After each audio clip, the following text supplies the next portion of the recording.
Hey, feeling good, like I should. When in dark, I walk around the neighborhood, feeling blessed. Alrighty, let's see how you did on your homework. This is going to be a quick video because I've got a headache and I don't really want to be staring at a screen. So we'll get through the basics. I just looked through it. It shouldn't take too long anyway. So finding the circumference of each of the circles below. Remember, there's a relationship between the diameter and the circumference of a circle. The circumference being the distance across the circle through the center point, and the circumference is the distance around it. So if we multiply this times 3, we're going to approximately get the circumference. But they didn't ask us to get the estimated or approximate answer. They want the exact answer. So we have to multiply pi, which rounds up to 3.14, but remember our calculators have the ability to push the pi button. So I've got two different answers here. One, if you chose to just do 3.14 times the diameter, and one if you actually multiplied the pi function button on the calculator times the diameter. So in this particular case, the radius is 3 inches, which means that the diameter must be twice that, which must be 6. So we'll multiply 6 times pi. You either get 18.84 or 18.85. This is actually the more accurate answer.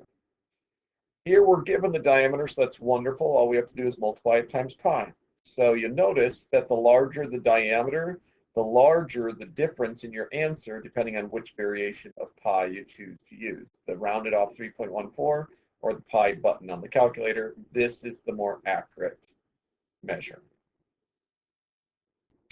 Here we get back into the idea of random sampling, and if you're going to sample people, you need to know who you're likely to be getting in response, what the description of the actual population is. So I think these were pretty straightforward. If you call people at home at 10 a.m., then you're probably getting a hold of people who don't have to go to work or are in quarantine for some sort of pandemic.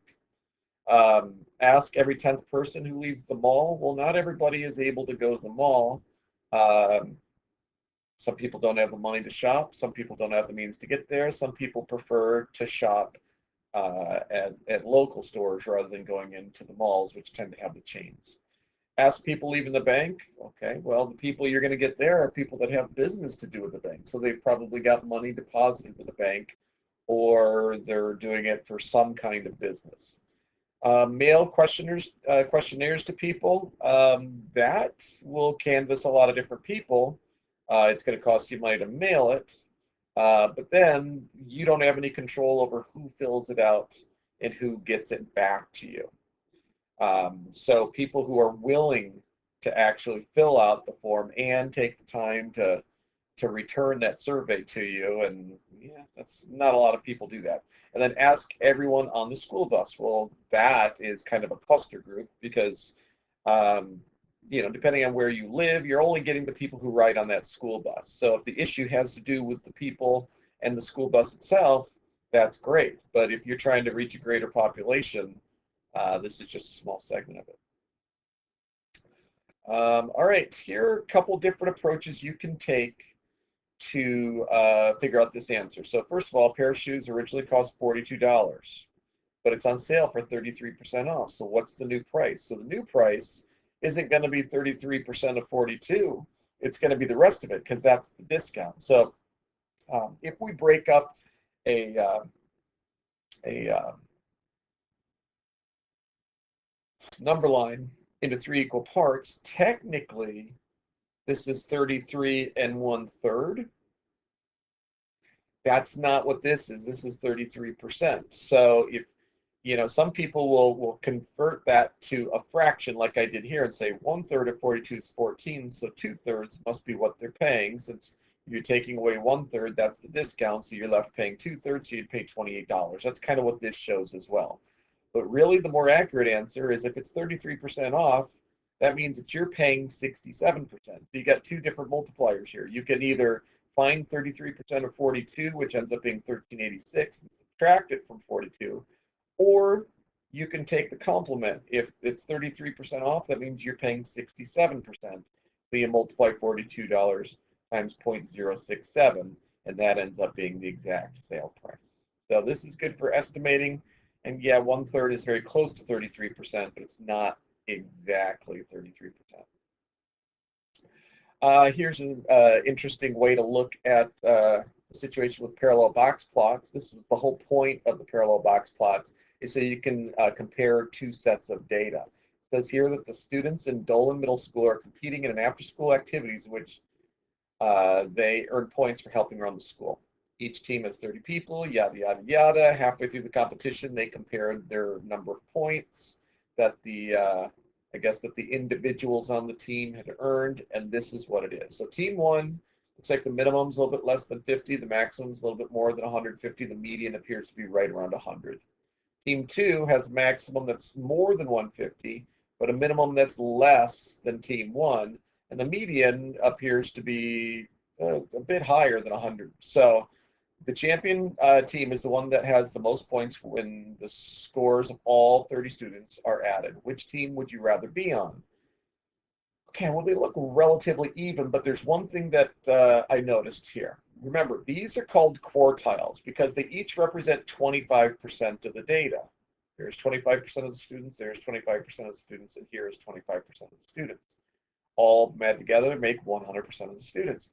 Well, do you notice that 50% of the students here on team two scored higher than 25% of the students here? So more, half the students appear to be scoring at 120 or greater, whereas only 25% of the students, 1/4 of the students, are scoring that high. So with that being in mind, I chose team number two. They appear, since half of the students are scoring over 120, I figured that would be the team to be on. Here we have some problems. Yeah, don't use the calculator for problems like this. Make sure you know how to do basic paper pencil types of operations. When you're adding numbers, remember, you always have to line up the decimals. And if there's no decimal, just remember, there's always a decimal for all numbers. You just got to find it. If it's a whole number, you put in the decimal and hold places with zeros. Same thing here. Make sure you line up those decimals. 16.5 and 52.43 hold some places, and then you can add them together.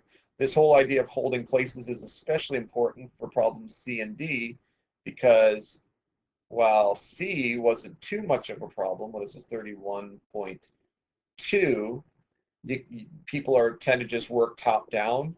But when you take problem D, 27.5 minus 13.11, you've got to put the 0 in there. And you can't just say there's only a 1 there, so you get a 1 here. You've got to put the 0 there, so you're trying to take 1 away from nothing. So remember, you're going to have to borrow from your neighbor and turn those 4/10ths, or that 1/10 into 10/100ths, so you can start subtracting. And then you got your 9 there, your 3 there, your 4 there, and your 1 there, which is the answer. Okay. Do I want to go and do all of these? I think you can see how we're getting to these answers, right?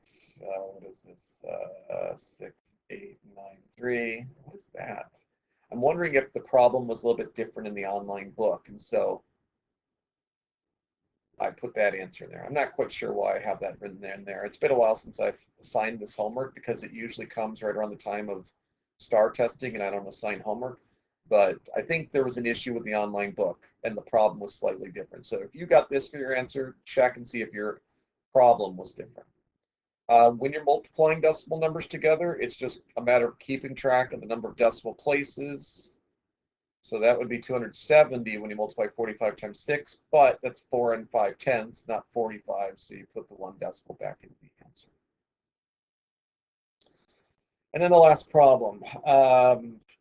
Review the definitions of complementary, supplementary, and vertical angles. Remember, the complementary angles add up to 90 degrees, supplementary add up to 180 degrees, and vertical angles are two angles that are across from each other.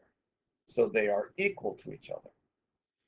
So two angles are complementary, which means that they add up to 90. So 65 plus x equals 90. That has to be 25, because 60 minus 60, or 90 minus 65 is 25. These are supplementary, so these two angles add up to 180. So if one of them is 125, subtract that from 180, and you'll get this one is 55.